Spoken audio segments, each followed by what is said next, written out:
Section 9.3, the Pythagorean theorem. This is my favorite theorem in the world. Hopefully you will come to love it just as much as I do. Pythagorean theorem. So say that, Pythagorean. The Pythagorean theorem is named after Pythagoras, who's an ancient mathematician from way back. Genius, obviously discovered a lot of different things, but one of them that he's known the most for is this theorem here. That's my favorite theorem because it's so easy to remember and it's so easy to use, and it's used an awful lot in a lot of applications and problems. So that's pretty cool. Before we dive into it, it does deal with a triangle. So we are bringing triangles back, and we'll see how it connects to square roots as we go through. So it fits perfectly in this area here. And there's a few things we want to label and identify what they mean. Now on your triangle, notice that there's a right angle here. If yours is blank, you can draw in the ABC like I have here in the right angle. Pythagoras' theorem, this Pythagorean theorem, only works with right triangles, and it says that down here, which we'll get to. It only works with a right triangle. Now it also has some side identifications we need to label. A and B, the two sides that are connected to the right angle, so the two sides that make up the right angle, these are known as your legs. So this is a leg and this is a leg. So the two letters A and B always represent the legs of your triangle. Then if we go ahead and kind of use that right angle, we see that it makes an arrow. I draw it like that. There's my right angle. It's going to make an arrow, and that arrow is pointing right to the longest side. This longest side has a special name, and that is the hypotenuse. So you can say that one too, hypotenuse. So C is always going to be the letter representing, in your formula, in our theorem that we use, always going to be the letter representing the longest side, which is known as the hypotenuse. Okay? So I think it's kind of cool. We have like Pythagorean theorem, hypotenuse, leg. Cute little word. Okay, so that's the identification of the letters. Let's see what it means.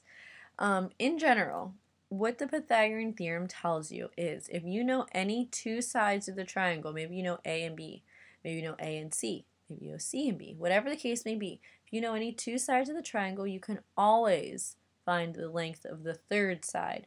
And that's used an awful lot because in building things, you need to have right angles. A lot of times it's so crucial that you have that 90-degree angle, or else what you build is not going to stand up or won't work. So, in official words, it says, for any right triangle, the sum of the square of the lengths of the legs equals the square of the lengths of the hypotenuse. The length of the hypotenuse. So here's what that means. It sounds really confusing, but sum means to add. So sum of the square of the lengths of the legs. So A squared plus B squared. The sum of the square of the lengths of the legs. So when we add up the square of each of them and add them together, then that is going to equal the square of the length of the hypotenuse. The hypotenuse is C, so C squared. So the formula is A squared plus B squared equals C squared. It will stick in your head forever because it is such a nice, easy one. ABC, easy as 1, 2, 3. And we have everything squared, so it's not a hard one to remember. Actually, if you watch The Wizard of Oz, I believe, I'll have to check, but I believe that he stands there whenever the Scarecrow gets his brain at the end of the movie, when he finally gets the brain, he says, and he points to his head, he goes, the sum of the square of the lengths of the legs equals the square of the length of the hypotenuse. And he doesn't actually say those words, but he says it in a different way, but it is the same concept. It's really, he's saying, defining the Pythagorean theorem, if I believe that's the correct movie. So it's kind of cool that this one is used a lot in real life stuff. A lot of people remember it because it is so useful in geometry, and it's so easy to remember. So, alright, let's try some. Example 1.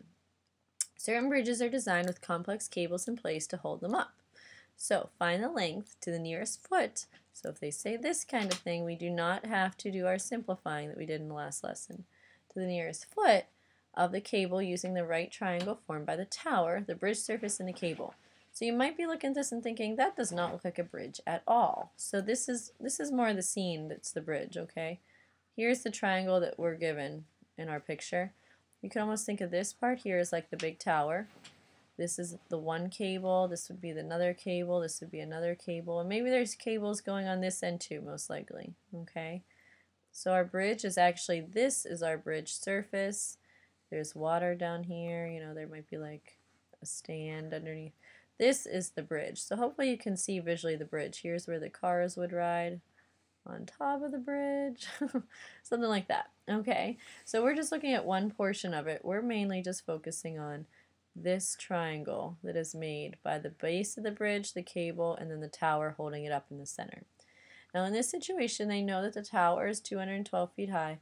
They know the base is going to be on the one side, 478. They want to know to the nearest foot, how long is that long cable going to need to be, because maybe they're ordering equipment.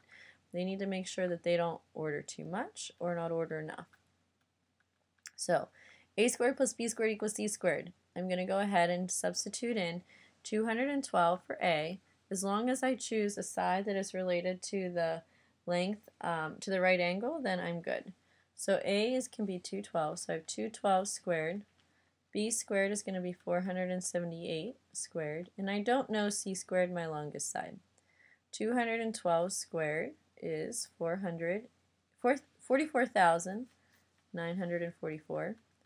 478 squared is 228,484, and I don't know what c squared is. So now I'm going to go ahead and add those two numbers together, and I get 273,428 equal to c squared. Now, because they asked us to round it to the nearest foot, we want to go ahead and we want to find what c is. So I'm going to take the square root of both sides.